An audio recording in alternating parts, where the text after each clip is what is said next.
I never thought a homeowners association could care about a boat parked 50 feet from the waterline, but that was before Karen became HOA president.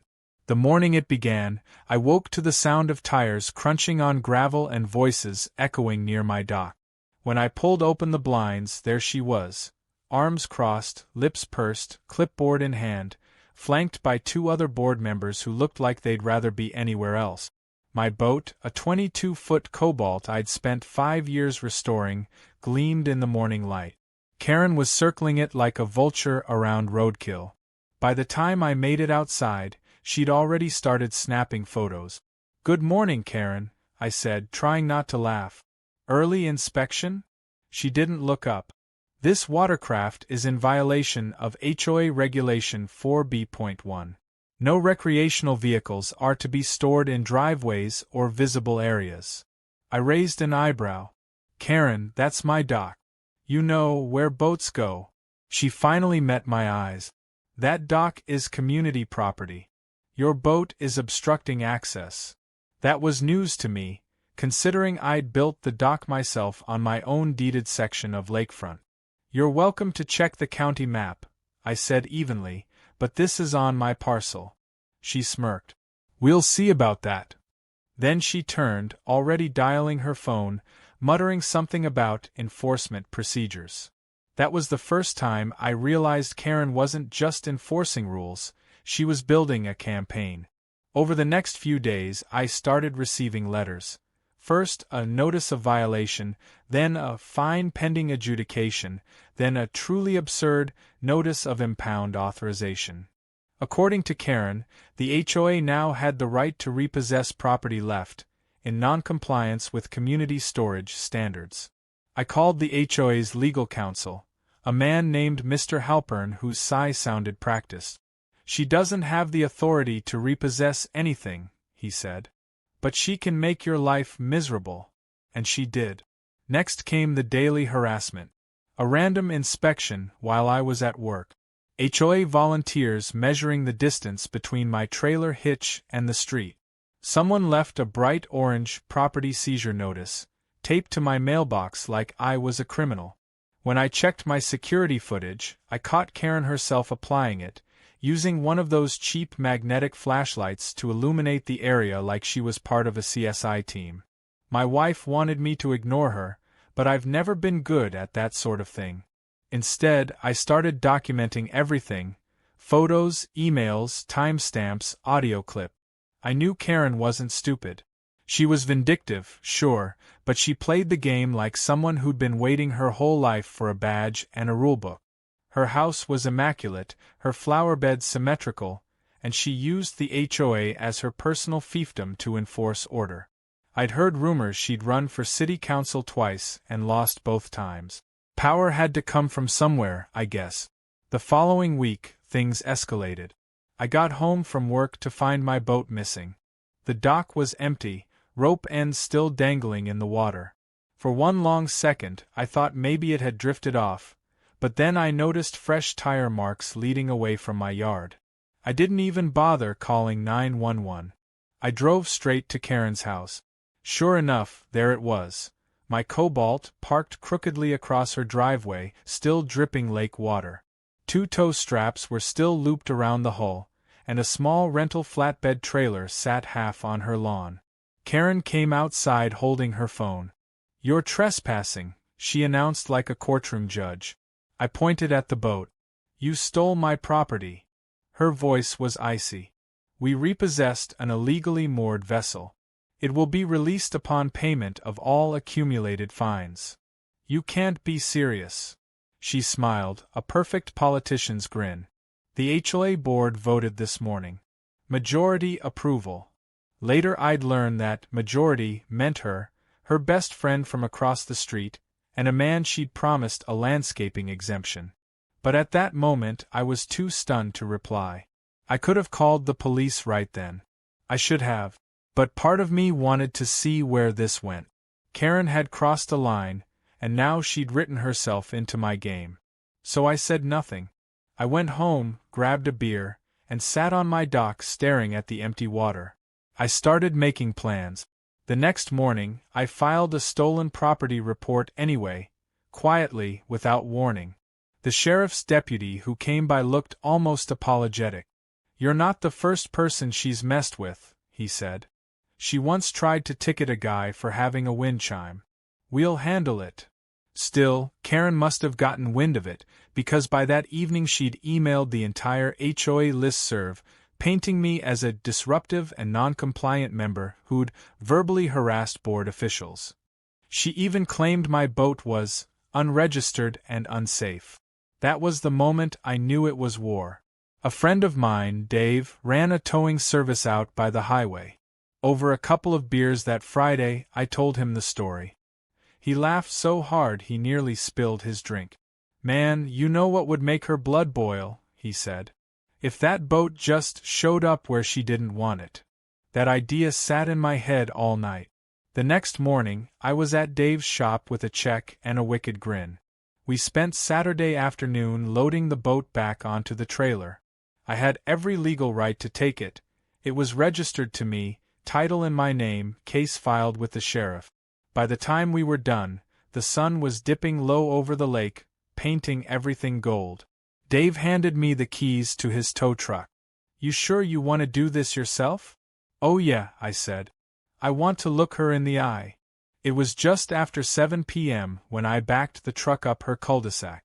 Her sprinklers were running, her flag fluttered neatly on its pole, and there she was on her porch, wineglass in hand, mid-conversation with another HOA member. The look on her face when she recognized me was priceless. I didn't say a word. I just reversed, slow and steady, until the boat's trailer blocked her entire driveway. Then I unhooked it, set the wheel locks, and walked away.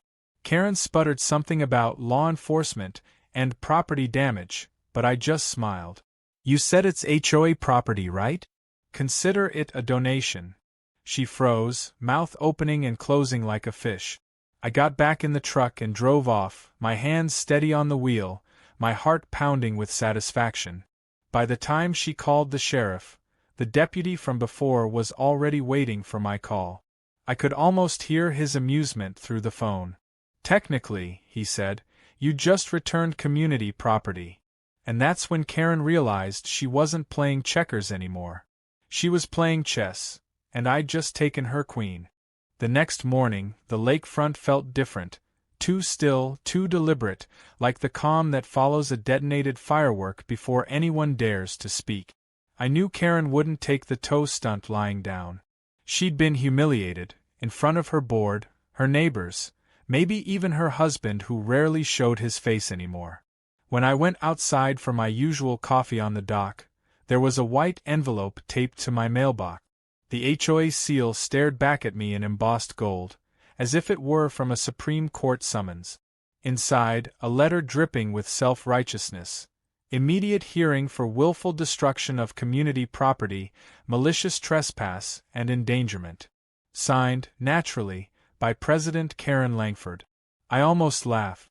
It was 7 a.m., and she had already drafted an official hearing notice. That level of commitment to delusion deserved applause. Still, I knew her game. Bury me in bureaucracy, grind me down with process until I either surrendered or snapped. What she didn't realize was that I'd grown up around bureaucrats. My father worked for county zoning enforcement for 30 years. I'd seen every flavor of procedural petty warfare there was. So I went to work on my defense. First, I called the sheriff's department to get an official copy of my theft report and the recovery note. It clearly stated the boat was registered to me and that the impound had been unauthorized. Then, I gathered property maps proving the dock was on my parcel and a digital trail of every letter Karen had sent since her campaign started. By the end of the day, I had a folder thick enough to make any HOA lawyer sweat.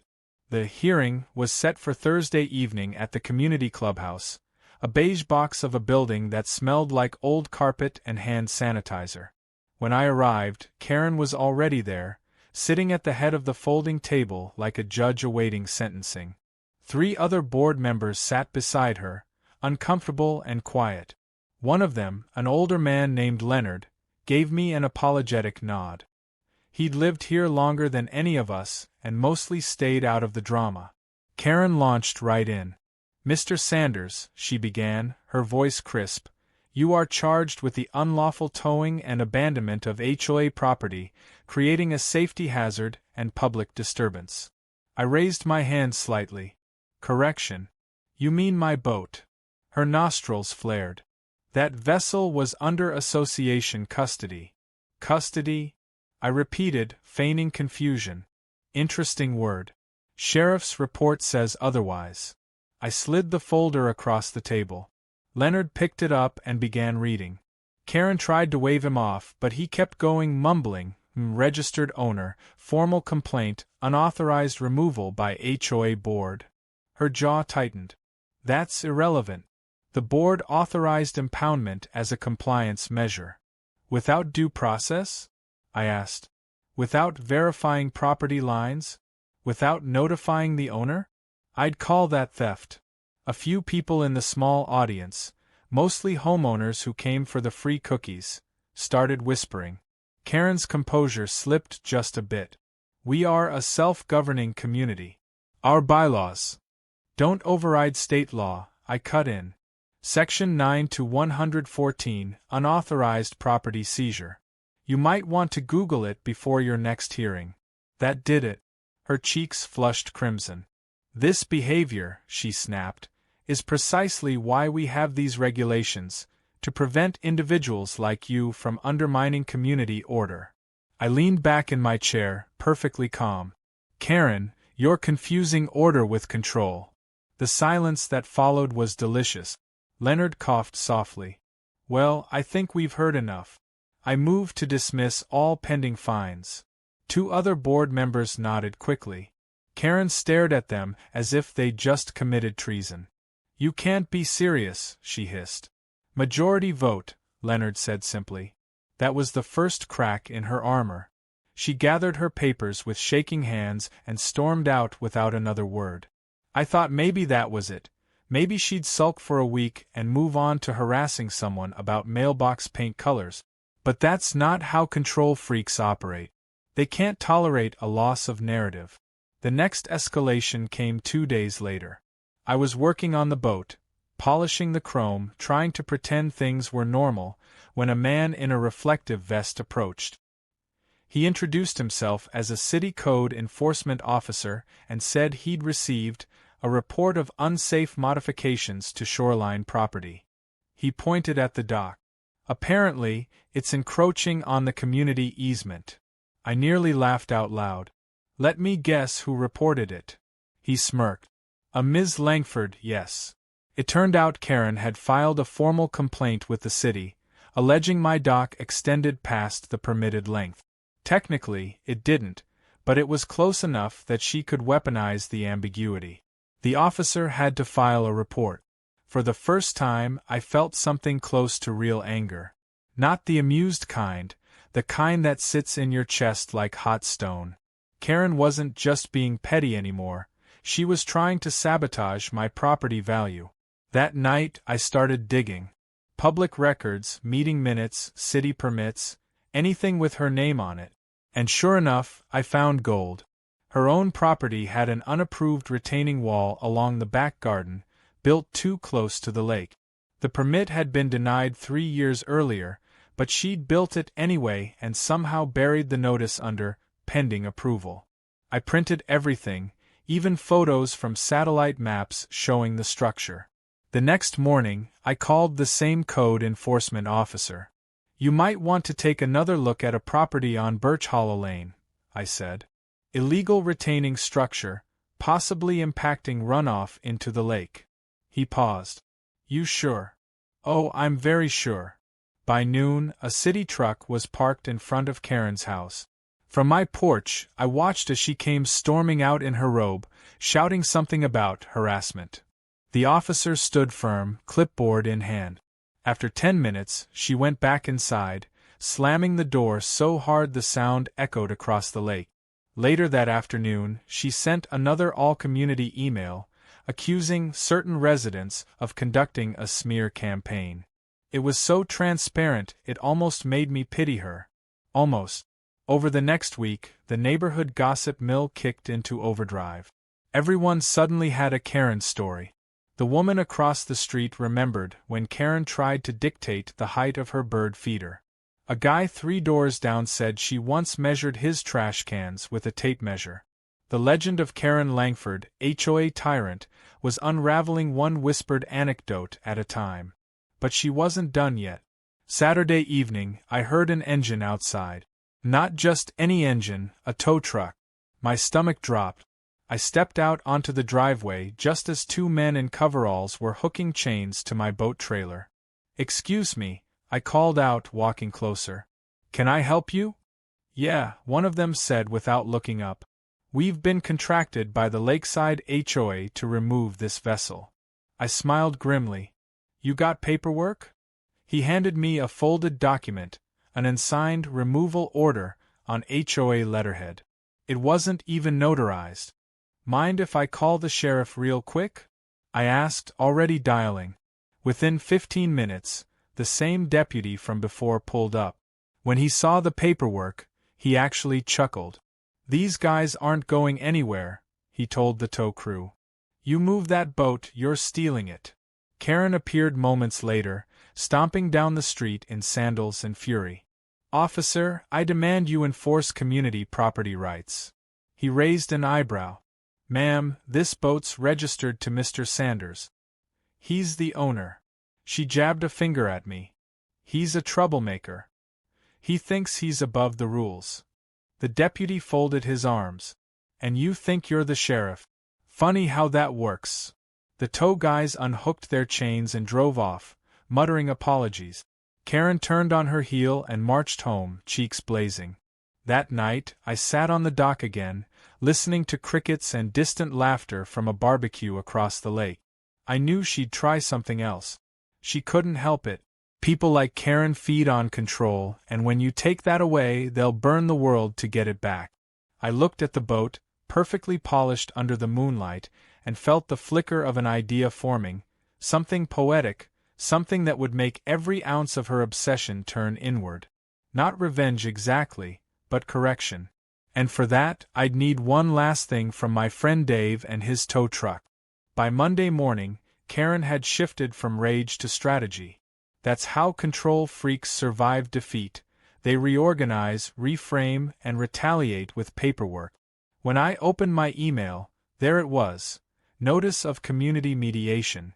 Apparently, she'd convinced the HOA's regional association to intervene, framing our feud as a dispute between members requiring arbitration. I could almost admire her persistence. Almost. But I had bigger plans brewing. Plans that required patience, precision, and a bit of poetic justice.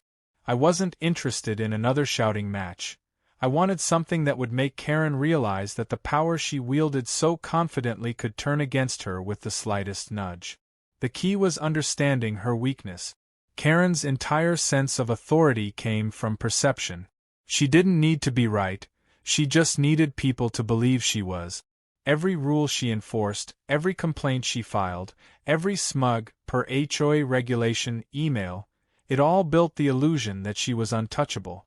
If that illusion cracked, even slightly, she'd crumble. So I started building my own illusion. The first step was simple. I filed a public records request with the county assessor's office for every plat map, boundary, and recorded amendment related to our lakefront properties. Buried in those documents, I found something beautiful. When the neighborhood was first developed, the original boundaries left a 2-foot strip of unclaimed land between my property line and the HOA-maintained walking path. Technically not HOA property, not mine either, just orphaned land owned by the county. Meaning Karen's claim that the dock encroached on HOA property wasn't just false, it was legally impossible. I highlighted that section, printed it, and tucked it into my growing dossier. But instead of confronting her with it, I kept it quiet. A counterattack works best when the enemy doesn't realize they're already losing. A few evenings later, while cleaning the deck of my boat, I heard familiar heels clicking down the path. Karen. Of course. Her walk was sharp and deliberate, the kind of gait that said I'm here to cause trouble, and I'm confident you can't stop me. Evening, Karen, I said, not looking up. She stopped just short of the dock, arms crossed. We need to discuss your behavior, she announced, like she was chairing a meeting. My behavior? Yes. The community is tired of your hostility. You've harassed board members, called law enforcement unnecessarily, and publicly humiliated me. I wiped my hands on a towel. Karen, you tried to steal my boat. It was an enforcement action, she snapped. You escalated. I turned to face her fully. Karen, do you ever hear yourself when you talk? You're describing theft and calling it governance. Her jaw tightened. The regional board will handle this now. You're being investigated for conduct unbecoming of a community member. That made me grin. Perfect. Then I'll have witnesses when the truth comes out. She scowled and turned to leave, but not before snapping another photo of my dock with her phone. Her finger trembled slightly. Maybe anger, maybe something else. That night, I drafted an email. Not to her, but to every homeowner on the community mailing list. It wasn't an attack. I wrote like a lawyer, calm, precise, and damning through understatement. I laid out the facts. My dock was on private land, my boat legally registered, my property boundaries verified by county records. Then, at the end, I added one small paragraph that hit like a flare in the dark. It has also come to my attention that certain members of the HOA board have made unauthorized alterations to lake-adjacent land without the required county permit. I trust that the same standards of compliance they enforce on others will apply to them as well. I didn't mention Karen by name. I didn't have to. By morning, the email had spread like wildfire. The group chat I wasn't supposed to be in, thanks to a friendly neighbor who sent screenshots, was chaos. Half the board was furious at Karen for dragging them into another controversy. The other half was panicking that the county might start inspecting their properties next. Karen, naturally, doubled down. She sent a counter-email, 3 paragraphs of passive-aggressive legalese accusing me of defamation and slanderous insinuation. It would have been funny if it wasn't so desperate. Later that afternoon, I saw a white SUV stop in front of my house. A man in business casual stepped out, clipboard in hand, regional HOA mediator, according to his badge. He introduced himself as Michael. I'm here to mediate a property dispute, he said politely. I gestured toward the lake. Sure thing. You might want to start with that driveway over there. Karen appeared within minutes, wearing her best, innocent civic leader expression. She shook Michael's hand and immediately launched into a speech about communal harmony and disruptive elements. He listened, nodding occasionally while I waited my turn. When she finally stopped talking, he turned to me. Mr. Sanders? I handed him my folder. Everything's documented. Property maps, registration, sheriff's report, emails. Take your pick. He flipped through it silently, his brow furrowing deeper with each page. After 10 minutes, he looked up. This is very thorough. Karen tried to interrupt. He's twisting facts. Those documents. He held up a hand. Ms. Langford, please. Then he turned back to me. You mentioned a potential unpermitted retaining wall? I smiled faintly. Yes, on her property. It's been reported to the county already. Karen's composure cracked for just a moment. That's irrelevant to this matter. Actually, Michael said, it speaks to selective enforcement, which undermines the association's credibility. I'll need to review the board's decision logs. That sentence landed like a hammer. She went pale. He thanked us both and left, promising to return with a recommendation. Karen stormed back toward her house, muttering words I couldn't quite make out. I didn't need to. The shift had already happened. She wasn't the hunter anymore, she was cornered. That evening, my neighbor Leonard wandered over with 2 beers. You made her look like a fool today, he said, chuckling. I didn't make her do anything, I replied. She did that herself. He nodded, then got serious. Watch your back, though. Karen doesn't forgive. She plans. He was right. 2 days later, my mailbox was gone. Not vandalized, gone. Just an empty post sticking out of the dirt. A new email from Karen followed. Per HOA code, your mailbox was non-compliant with design standards. It has been replaced. Please collect your new unit from the clubhouse. It was such a petty move I almost admired the creativity. I drove to the clubhouse, expecting a standard box. Instead, she'd had one custom-made, bright pink with "Community Member in Review" stenciled in white across the side. I took it home and installed it exactly as is. Petty wars require patience, and sometimes the best way to beat a bully is to hand them more rope. Sure enough, the neighborhood noticed.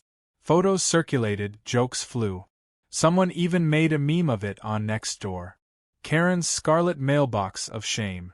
The following morning, I spotted her at the lake path, watching me with a glare sharp enough to cut glass. She'd lost control of the narrative again, and that was worse for her than losing the boat. That night, I sent one final email to Michael, the regional mediator. For the record, I wrote, I appreciate your professionalism. However, given recent targeted harassment, I'm requesting a formal audit of the HOA's disciplinary procedures and expenditure reports. He replied within an hour. Understood. I'll initiate review. And just like that, Karen's empire of control, built on fear, perception, and paperwork, was about to be dismantled from the inside. I stood at my window, looking out over the calm reflection of the lake, my boat gleaming in the moonlight. The battle wasn't over, but for the first time, I knew I wasn't just reacting anymore. I was directing the whole thing, quietly, deliberately, like the current beneath still water. Karen thought she was fighting to defend her authority. She didn't realize she was feeding the fuse I'd been patiently wiring under her own foundation. And by the time she noticed the spark, it would already be too late. By the following week, the HOA audit was officially underway. You could feel the tension in the air like static before a storm. Every morning, a different neighbor just happened to be outside checking their mail as the regional inspector's sedan rolled through the neighborhood. People waved less, whispered more. Karen's once iron grip on the community had started to corrode, and everyone could smell it. Michael, the regional mediator turned investigator, was thorough, annoyingly thorough.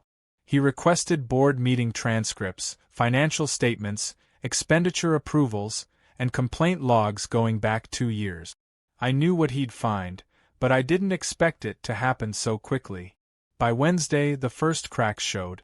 An email chain leaked, anonymous, of course, detailing how Karen had approved expedited landscaping reimbursements for her friend Denise's front garden without a vote. It wasn't embezzlement, not technically, but it looked bad. The story spread like wildfire. Karen responded the only way she knew how: denial through performance. She went door to door in broad daylight, clipboard in hand, spinning the narrative that external interference threatened the integrity of the HOA. I watched her from my porch as she made her rounds, expression brittle but voice steady, like a politician mid-scandal. When she reached my house, she hesitated, maybe considering whether to risk another confrontation. Then, to my mild disappointment, she moved on. But the audit had momentum now. Neighbors who'd been too afraid to speak suddenly remembered all sorts of irregularities. One woman admitted Karen had fined her for putting up a holiday wreath, out of season. Another recalled being charged for tree trimming services that never actually happened.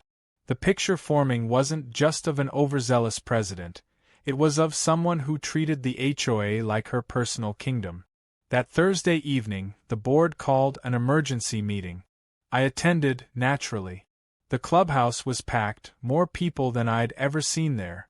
The energy was part mob, part town hall circus. Karen sat at the head table, posture rigid, lips painted into a smile that didn't reach her eyes. "We're here tonight," she began, voice amplified by a cheap microphone, "to address misinformation circulating throughout our community." Someone shouted from the back, "You mean the truth?" Laughter rippled through the room. Karen ignored it. The regional review is a standard compliance check, nothing more. Our finances are sound, our procedures transparent, and any rumors to the contrary are malicious attempts to divide us. I stood. Then you won't mind if Michael shares his preliminary findings, right? Heads turned toward me, then toward Michael, who happened to be sitting quietly in the front row. He looked uncomfortable but finally rose. Yes. I can confirm the review is ongoing. However, we've found several procedural inconsistencies, missing receipts, incomplete approvals, and unauthorized fines. Nothing final yet, but notable. Karen's composure cracked just slightly, the faintest twitch in her cheek. Those records are being misinterpreted, she said sharply. A man in the second row, Tom, the retired engineer who once got fined for painting his shutters the wrong shade of gray, stood and raised a thick folder. Misinterpreted? I have a copy of the letter you sent me last year threatening foreclosure over an unpaid fine that you couldn't even justify. The room erupted. Karen tried to regain control, tapping the mic, shouting for order, but it was no use. People were talking over her, comparing stories, connecting dots. The crowd she'd once commanded was slipping away minute by minute. Finally, Leonard, the quiet, level-headed board member, stood and spoke into the mic enough. Effective immediately, I motioned to suspend President Langford pending completion of the audit. The room fell silent. Karen's face went ghost-white. You can't do that. Majority vote, Leonard said evenly. All in favor? Every hand went up except hers and Denise's. And just like that, Karen was suspended. I almost felt sorry for her walking out that night. Almost. Her expression wasn't anger anymore, it was disbelief, the look of someone realizing the throne had been built on sand. For 2 days, the neighborhood basked in a strange peace. The constant patrols stopped, the passive-aggressive notices disappeared, and people started chatting again by their mailboxes. It was almost normal. But I knew it wouldn't last. Saturday morning proved me right. I was cleaning leaves off the boat cover when a sheriff's cruiser pulled up. My stomach tightened. The deputy got out, the same one who'd handled everything before. He looked half amused, half tired. "Morning, Mr. Sanders," he said. "We got another call from Ms. Langford. She's alleging property damage and harassment." I sighed. "What's it this time?" "She claims you vandalized her retaining wall." I couldn't help but laugh. "The one the city marked for removal?" He smiled. "Yeah, that one. Don't worry, I already checked. No damage, no case. Just thought you'd want to know she's still enthusiastic." "Appreciate the heads up," I said. As he left, I watched Karen standing at the edge of her yard, phone still in hand, glaring like she could ignite me through sheer willpower. Her robe flapped in the wind. Behind her, a yellow, unsafe structure notice fluttered on the retaining wall like a scarlet letter. That night, I got a text from Dave, my tow truck friend. "Still want that favor?" I stared at it for a while. I didn't want revenge. I wanted closure, the kind that would make her stop permanently without crossing any lines. Then the idea hit me, poetic justice, round 2. The following morning, before dawn, Dave backed his truck into my driveway. We hitched the boat and rolled out quietly. The plan wasn't complicated, just mischievous enough to sting. We drove the few blocks to Karen's house, same as before, but this time we parked the boat neatly, perfectly centered, across her lawn, bow pointed toward her front door like a monument. A handwritten sign hung from the bow rail, "HOA Community Property, handle with care." By the time the sun came up, half the street was outside taking photos. Karen emerged in slippers, face frozen between shock and fury. "This is harassment," she screamed, waving her phone. I stood across the street, coffee in hand. "Just returning community property, like last time." The laughter that broke out was unstoppable. Even Leonard had to turn away to hide his grin. The deputy who showed up later took one look at the scene and said, "Not illegal. Technically, it's just parked." Then he tipped his hat and left. Karen spent the rest of the morning pacing, calling anyone who would listen, but the damage was done. Photos of the boat of justice, as someone called it online, spread fast. Within hours, the HOA's Facebook page was flooded with comments, neighbors joking, outsiders laughing, memes sprouting like weed. She'd officially become a local legend, though not in the way she'd dreamed. That evening, as the sunset painted the lake orange, Leonard stopped by my dock again. "You might have gone too far," he said, though there was a smile hiding under his beard. "Maybe," I admitted. "But she's done for.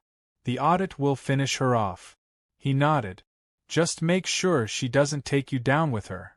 I looked at the calm water, the reflection of the boat lights shimmering. "She can't," I said.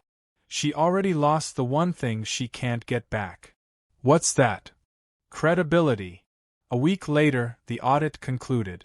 The findings were brutal: unauthorized spending, misuse of HOA funds, falsified complaint records, and one incident of tampering with official correspondence. The regional board removed her permanently, citing gross misconduct and abuse of authority. She was barred from holding any HOA position again. For a few days, it seemed like peace had returned for good. I put the boat back on my dock, started prepping for the summer season, even hosted a small barbecue for the neighbors who'd supported me. The atmosphere was light, full of relief and laughter. But late that night, long after everyone had gone home, I heard something outside, a faint splash, then footsteps retreating. When I went down to the dock with a flashlight, I found one of the boat's lines untied, drifting loose. Karen's house was dark across the water, but I could feel her eyes even if I couldn't see them. She might have lost her title, but Karen wasn't finished. Not yet. It started with the missing rope, but it didn't stop there. Over the next few days, small things began happening around my property, things subtle enough to be deniable but deliberate enough that I couldn't ignore them.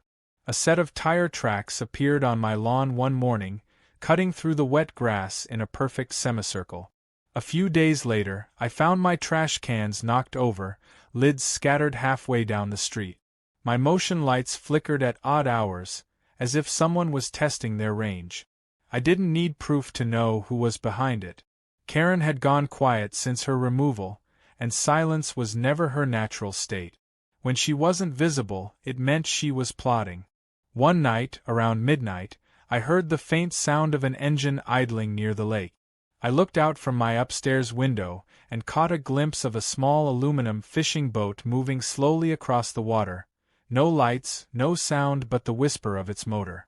It paused near my dock for a few seconds before turning away and disappearing into the fog.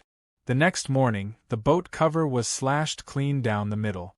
The cut was surgical, one long, perfect slice from bow to stern. It wasn't random vandalism, it was a message. I reported it, of course. The deputy came by again, shook his head, and said what I already knew. Without footage or witnesses, there was nothing they could do. "Keep your cameras rolling," he advised. "If she comes back, we'll nail her." So I installed new ones, 6 of them. Hidden, infrared, covering every inch of my dock, driveway, and property line. And then I waited. Days passed quietly. Too quietly. Karen's house across the lake stayed dark most night. Rumor had it she'd been avoiding everyone since the audit, embarrassed, angry, and paranoid. Some said she was threatening to sue the HOA for defamation. Others said her husband had finally left. I didn't care which was true. What mattered was that she was wounded and cornered people lash out. On the 6th night, I caught her. The motion alert pinged on my phone at 2:13 a.m. I opened the live feed and there she was. Karen, in a dark hoodie, crouched by my dock. Her face was half lit by the reflection from the water. She was holding a screwdriver, trying to loosen one of the cleats that anchored the boat lines. I watched, motionless, as she tugged and twisted for nearly 3 minutes. When she finally gave up and turned to leave, she slipped on the wet boards, falling hard onto her side. The camera caught everything, her face, her hands, even the distinct monogram on her sweatshirt. By sunrise, I had the footage backed up in 3 different places. I sent one copy to the sheriff's office, one to Michael at the regional HOA, and one to myself, just in case. Later that morning, I walked over to her property. Her car was in the driveway, door open, as if she'd just arrived or was preparing to leave in a hurry. She came out from around the side of the house, limping slightly, face pale. "You were on my dock last night," I said flatly. Her eyes widened just enough to confirm it. "That's a lie. I have you on camera." She hesitated, then tried to recover her composure. "You can't record me without consent." "It's my property," I said. "Consent isn't required." For a moment, her face twitched, the mask cracking. "You've ruined everything," she hissed. "You think you can humiliate me and just sail away into the sunset? You destroyed my reputation." "You did that yourself," I said quietly. Something in her expression hardened. "You'll regret this." And then she turned and slammed her door. The threat didn't scare me, but it sat in the back of my mind all day like a splinter. I'd won every battle so far by staying calm, but something about that tone, cold, final, made my instincts buzz. I checked my cameras again that night, triple-locked the doors, and left a light on near the dock. Around 3 a.m., the power went out. The silence was instant and total. The hum of the fridge stopped, the digital clock blinked out, and even the lake seemed to go still. My backup batteries kept the cameras rolling, but I couldn't see the feeds without power to the monitor. I grabbed a flashlight and headed downstairs, my heart pounding in rhythm with my footstep. When I stepped outside, the air smelled faintly of ozone, like something had burned. The security light on the pole was dead, but in its place was a flickering orange glow from the shoreline. My stomach dropped. The boat. I ran. The glow came from a small fire burning near the back of the trailer, where someone had poured gasoline along the hitch. It hadn't caught fully, thank God, but the intention was clear. I smothered it with a blanket and kicked the smoldering rag into the water. That was it. No more subtlety, no more patience. Karen had crossed into something dangerous. By sunrise, the sheriff was at her door with a warrant. They found a gas can in her shed, the same brand as the residue near my boat. They also found a screwdriver that matched the marks on my dock hardware. She was arrested for attempted property damage and trespassing. When they brought her out in handcuffs, the entire cul-de-sac watched from their lawns. The sight should have been satisfying, but it wasn't. Not fully. There was no victory in seeing someone unravel this far. She looked hollow, her once perfect posture sagging, her eyes empty. As the cruiser drove away, Leonard approached me slowly. "It's over now," he said. "Is it?" I asked. "People like her don't stop. They just change tactics." He sighed. "Maybe. But she's out of the HOA for good. Maybe that's enough." For a while it was. Weeks passed. The air grew warmer, the lake filled with kids on paddleboards, the smell of barbecues drifting through the evenings. I repaired the boat, repainted the dock, and almost started to believe the ordeal was behind me. Then one afternoon, I received a certified letter from a law firm. Notice of intent to pursue civil damages, defamation, harassment, and emotional distress. The plaintiff? Karen Langford. I laughed out loud. After everything, after she'd been caught on camera, arrested, and disgraced, she still wanted a fight.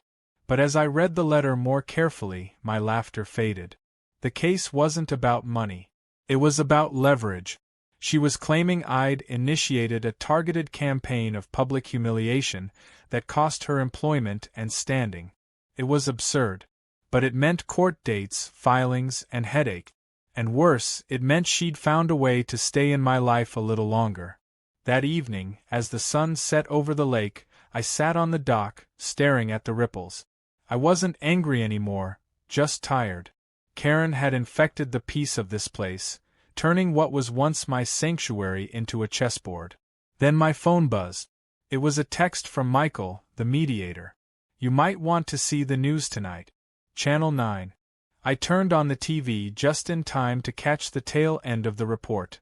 Former HOA president arrested again, alleged violation of protective order. The footage showed Karen outside a courthouse, shouting at a reporter before being led into a squad car. The anchor explained she'd shown up at another resident's home in a neighboring community, accusing them of stealing her property lines. It was surreal, like watching a storm finally run out of places to strike. The charges against me never materialized. Her lawsuit was quietly withdrawn 2 weeks later. The rumor was she'd been placed under psychiatric evaluation. For the first time in months, the neighborhood exhaled. Kids rode their bikes again, couples walked dogs without scanning the corners for Karen's SUV, and I could finally enjoy a morning coffee without expecting drama. Still, late at night, I sometimes looked across the lake at her empty house. The porch light stayed on, a timer, maybe, but the curtains never moved. The reflection of that single yellow glow on the water was haunting, like a ghost of the chaos she'd caused. And sometimes, when the wind was just right, I could swear I heard something faint across the water, a sound like a woman shouting, her voice carried by the lake's surface before dissolving into the mist. Maybe it was the echo of everything she'd done. Maybe it was just the lake playing tricks on me. Either way, I never went back to ignoring red flags again. Because peace isn't the absence of conflict. It's the knowledge that you survived it, and that you're ready if it ever returns. 3 months passed before I heard her name again. By then, summer had settled over the lake like a warm blanket. The water was glassy, the trees heavy with green, and the air finally smelled like peace instead of gasoline and paperwork. The neighborhood had moved on, or tried to. Karen's house sat empty, the once perfect flower beds choked with weeds, her welcome home, lakeside proud, sign half rotted in the grass. The bank had repossessed the property after her arrest, and the HOA board voted unanimously to put it up for sale. I'd expected to feel triumphant seeing it that way. Instead, I just felt a dull kind of relief, like finishing a marathon you never wanted to run in the first place. Then one Tuesday morning, a black SUV pulled up in front of her old driveway. A woman in a real estate blazer stepped out, followed by a man with a clipboard. They walked the perimeter, talking quietly, taking photos. I didn't think much of it until I saw the second vehicle, a small sedan with tinted windows, pull in behind them. From behind the glass, I glimpsed a flash of familiar blonde hair. My stomach sank. When the window rolled down, I saw her. Karen. Thinner, paler, hair shorter, but unmistakably her. She wasn't smiling this time. She just sat there, watching the property like it was a crime scene she was still solving. The realtor waved, thinking she was a potential buyer, but Karen didn't respond. After a minute, she drove off. That night, Leonard called. "You see her today?" he asked. "Yeah," I said. "She's back. She's been showing up twice a week. Realtor says she keeps asking about who's buying the house, but she's not actually making offers. Just sitting there. Why would she even care? She told them she built this neighborhood. I think she can't let it go." His words stuck with me. Control had been her lifeline. Without it, she was drifting. But people like Karen don't drift for long, they look for something to grab onto. 2 weeks later, the house finally sold. The new owners were a young couple from out of state, friendly, quiet, thrilled to have a lakefront home at a discount. The night they moved in, half the neighborhood came out to help unload boxes, like a celebration of a fresh start. For once, nobody mentioned Karen. But as I carried a crate into their garage, I noticed something odd. On the back wall, behind the water heater, a square patch of drywall looked newer than the rest. Smooth paint, no dust. "Did you just fix that?" I asked. The husband shook his head. "No, it was like that when we got the keys." "Why?" "Just looks recent," I said, filing it away. The next morning, I couldn't shake the feeling. Curiosity has always been my worst habit. So, I stopped by under the pretext of returning a drop tool and asked if I could check something. They didn't mind. I tapped the patch, hollow sound. When we pried it open, we found a metal lockbox hidden between the studs. Inside were papers, receipts, and a small black flash drive labeled HOA Records, Private. My pulse quickened. I left the box with them but offered to take the drive and check what was on it. They agreed. Back home, I plugged it into my laptop, half expecting corruption or nothing at all. Instead, it opened instantly, dozens of files neatly organized by year. Financial statements, complaint logs, emails, everything Karen had tried to control. But deeper in the folder was one labeled Confidential, Do Not Disclose. I clicked. Inside were PDFs of forged letters, fake invoices, and emails she'd sent to the HOA's escrow company redirecting funds into an account under a corporate alias. It wasn't hundreds of dollars, it was tens of thousands. Landscaping reimbursements, legal consultations, maintenance fees. She'd been skimming for years. My hands froze on the keyboard. All this time, I'd thought Karen's madness was about control. But it had always been about money. The rules, the fines, the authority, they'd been camouflage for a quiet grift. I sat there staring at the screen, the cursor blinking like a heartbeat. Then I copied the entire drive, zipped the files, and sent them straight to Michael at the regional office with a note. Found this in a hidden wall. Might explain a lot. Within 24 hours the response came back. This is serious. Do not contact her. We'll handle it. I thought that was the end of it. But that weekend my phone buzzed at midnight. Unknown number. Against better judgment, I answered. Her voice. Hoarse, trembling, but unmistakable. You shouldn't have sent those. Karen, I said quietly, you buried evidence in a wall. You don't understand, she hissed. They set me up. They. The line cut off. I tried calling back, but the number was disconnected. The next morning, a police cruiser parked outside her former house. The new owners told me someone had broken in overnight. The back door forced open, drawers rummaged through, the same wall where we'd found the box cracked open again. Nothing stolen, just searched.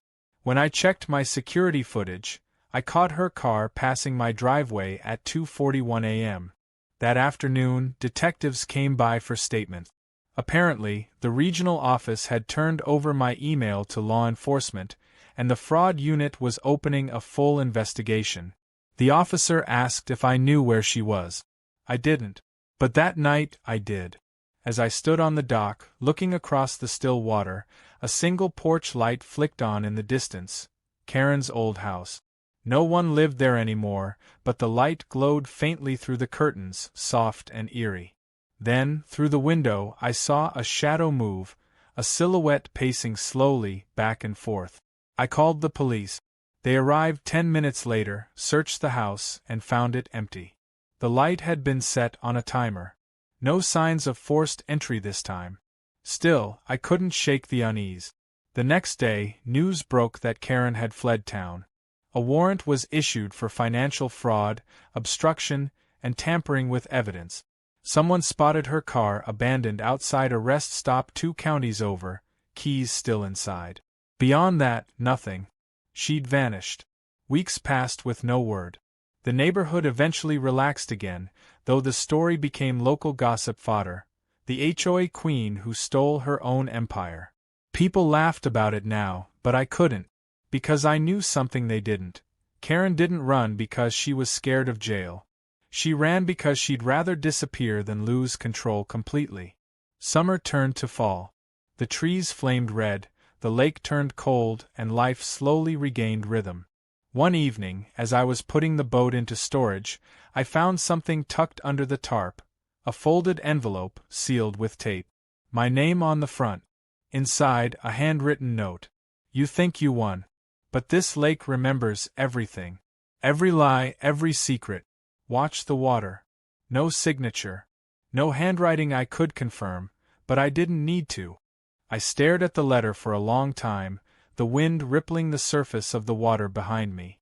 Then I dropped it into the fire pit, watched the paper curl, blacken, and dissolve into ash. I didn't tell the police. There was no point. Whether she'd left it before fleeing or had come back in secret, I couldn't say. But it didn't matter anymore. Karen was gone, her empire dissolved, her reputation scorched beyond repair. The house stood empty again, and the only sound at night was the lap of waves against the dock. And yet, every so often, when fog rolled low over the lake, I'd swear I saw a faint shape gliding across the water, a small boat, silent, without lights, cutting through the mist. I'd blink, and it would be gone. Maybe it was just memory playing tricks. Or maybe, in some strange way, Karen had found a way to linger, watching the lake she'd once ruled, powerless now but still present, like the echo of thunder long after the storm has passed. I never saw her again. But the lake, it seems, never quite forgot her. And neither did I. Because when someone like Karen burns down everything around them, the smoke never really clears. It just hangs in the air, invisible but heavy, a reminder of what power looks like when it's built on fear instead of respect. And in the reflection of that dark water, I could still see her face sometimes, distorted, fleeting, and gone before I could tell if it was memory or something else. Winter came early that year. By mid-November, the lake was already rimmed with frost, and the mornings carried that sharp, metallic stillness that made every sound echo. Most of the boats were long pulled from the water and stored away under tarps, including mine. Life had slowed, as if the entire neighborhood had taken a collective breath after the chaos of the past month. The HOA had new leadership now. Leonard had reluctantly taken over as interim president, and the bylaws were being rewritten from the ground up. The new motto, printed on the meeting notice, almost made me laugh: transparency, fairness, and community. After Karen, those 3 words sounded almost revolutionary. For a while, I tried to live as if the past year had been just a bizarre chapter one could close. But reminders lingered like footprints in wet cement. The empty house across the lake, the occasional gossip article still floating around online, the way some evenings I'd catch myself glancing toward the far shore, half expecting to see her car headlights appear again. Karen had become something larger than herself, a cautionary tale, a ghost story parents whispered to explain why rules existed in the first place. Then, one gray morning, a letter arrived. The envelope was plain, no return address, postmarked from a small town 3 states away. Inside was a single page written in neat, deliberate handwriting. Mr. Sanders, you don't know me, but I'm handling the estate of a recently deceased client named Karen Langford. Your name was listed among her personal correspondences. She left behind several boxes of files, notes, and journals that reference you and the Lakeside HOA. Before we dispose of them, I wanted to confirm whether you'd like them returned or destroyed. Respectfully, Thomas B. Holt Esq. I read it twice, my breath catching on the word deceased. For all the drama and destruction she'd caused, I'd never actually imagined her gone. My first reaction was disbelief. My second was something more complicated, an uneasy blend of relief, curiosity, and, if I'm honest, pity. I wrote back, asking for the files to be sent. I don't know why. Maybe I wanted to understand her. Maybe part of me still needed to know what made her tick, how someone could spiral so far from righteousness into ruin. 2 weeks later, a large cardboard box arrived. Inside were spiral notebooks, folders, and a thick leather-bound journal. The smell of old paper hit me as soon as I opened it, sharp, musty, faintly floral. Karen's handwriting filled every page in tight, orderly script. The first entries were mundane: notes from board meetings, lists of fines, landscaping schedules. But gradually they grew more personal. She wrote about protecting order and preserving standards. Then, further in, her tone shifted, defensive, anxious, paranoid. They're mocking me. They don't understand what I'm trying to build. If I don't control it, it will fall apart. Sanders keeps pushing. He doesn't realize he's destroying the very thing he benefits from. Somewhere between those lines, the mask of authority dissolved into desperation. Her obsession with rules wasn't about power anymore, it was about fear. Fear of irrelevance. Fear that without control, she'd disappear entirely. Then came the final entries, scrawled, messy, fragmented. They took it all. My board, my home, my life's work. He thinks he won, but he's just another piece on the board. The lake knows what happened. The lake remembers me. I closed the book, my chest heavy. For the first time since this all began, I didn't feel angry at her. I felt sorry. The woman who'd tormented everyone had been fighting her own invisible war, clinging to the illusion that rules could save her from chaos. And when the world stopped listening, she'd chosen to vanish rather than face what she'd become. That night, I walked down to the dock. The water was still, a thin crust of ice forming near the edges. The sky was low and colorless, the air cold enough to bite. I stood there with her journal in my hands, wondering if forgiveness was something people like her ever earned, or if it even mattered when they were gone. A sound broke the silence, a faint creak, like wood shifting under weight. I turned toward the far end of the dock, where a shape moved just beyond the mist. For a second it looked like someone standing there, slight, still, watching. My heart jumped. I blinked, and the shape dissolved into fog. Maybe it was imagination. Maybe not. I tossed the journal into the fire pit beside the dock and lit a match. The paper caught quickly, the flames turning orange against the gray morning. The words she'd written, her rules, her fears, her confessions, curled and vanished into smoke. I watched until nothing remained but ash. When I turned back toward the lake, a small ripple spread from the center of the water, as if something had just slipped beneath the surface. The following week, the new HOA board asked me to help rewrite the regulations. "You've dealt with the worst of it," Leonard said. "You know where the loopholes are." At first, I declined. I'd had enough of rules and politics. But after thinking about it, I agreed, on one condition: that everything be transparent. No secret meetings, no private votes, no backroom decisions. Every policy would be public, every complaint logged, every fine appealable. We called the reform initiative the Lakeside Charter. It wasn't perfect, but it was a start, a community built on trust instead of fear. The strangest thing happened as we worked. The neighborhood came alive again. People volunteered for committees, families hosted barbecues, kids played on lawns without worrying about getting fined for noise violations. For the first time, the place actually felt like the idyllic community the brochures had promised. Still, some evenings I'd find myself back on the dock, staring across the lake where her house once stood. It was sold again now, this time to a retired couple who repainted the siding and tore down what remained of the retaining wall. They never asked about the previous owner, and I never told them. But one night, under a full moon so bright it turned the lake silver, I saw something that made me pause. Floating near the center of the water was a single object, a piece of wood no larger than a hand, drifting slowly toward shore. I fished it out with a net. It was an old, splintered nameplate, the kind you'd find on a dock. The letters were faded, but I could still make them out. Property of Lakeside HOA. It wasn't mine. It wasn't anyone's. I left it on the edge of the dock, unsure what to do with it. By morning, it was gone. Some nights now, when the fog creeps low and the moonlight hits the water just right, I swear I can hear something faint, like the clink of chains or the echo of a woman's footsteps pacing the shore. Maybe it's just the wind. Or maybe it's the lake remembering, like she said it would. Either way, I've learned to live with it. Because every lake has a memory, every neighborhood its ghost, and every rule its breaking point. Karen became all three, a warning written into the water. And me? I'm just the one who stayed behind to remember.